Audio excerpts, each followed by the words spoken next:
Technology is here to stay. It's part of human evolution. If you think you can get rid of technology, good luck. It's not going to go away. So how are we going to use it? That's the question. What about those of us who have a hard time, and I'm actually better than it looked then. Like, I do put my phone away. I'm not constantly on it. But what would be your advice to folks in this room and who are watching for whom the phone is like a third hand, that they can't tear themselves away, that their work take a sabbatical or a Sabbath from technology every day for at least an hour or 2 hours. Put it away and see what happens. Life will go on. In fact, life will be much better.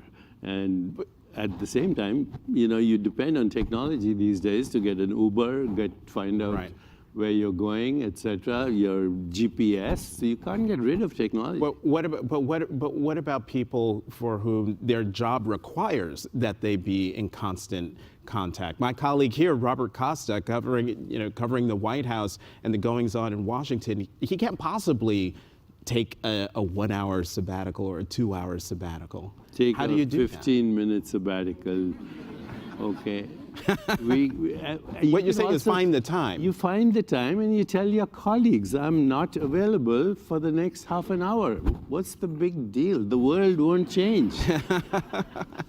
And those folks who, one of the other problems, especially in our industry here at the Washington Post, is a lot of, and in media in general, there's a lot of emphasis, one on social media, but also on likes and followers and clicks. And that adds to this constant feeling inside that you've got to be doing things on social media to bump up all of those numbers, which requires us to be addicted and hooked on these things. So what can you tell our editors to free us? There's a biblical expression, what good does it do a man or a woman to gain the whole world and lose their soul? The modern equivalent is, what good does it do to you to sacrifice yourself for your selfie? Which is what we've done. So, people are so keen on getting validation, and that's because media builds it up. I mean, part of the problem is the media, which thrives on melodrama. And without melodrama, there's no news. And you've just answered the next question I was going to ask about the 24/7 news cycle and whether that's a good or bad thing. You think that's a bad thing? I check news once in the morning and once in the evening. It takes me 10 minutes. So you know what's in the news in the morning, you know what's in the news in the evening. Why do you need more news?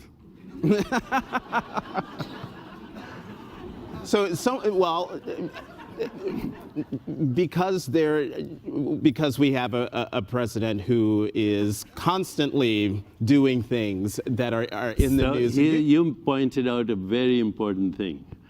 And this is the future of health of the world depends on how we take care of our children. If your child gets attention, which means is heard, appreciation, its qualities, good qualities are noticed, affection, it is cared for, acceptance, then you grow up to be a healthy adult. Otherwise, you could become the President of the United States.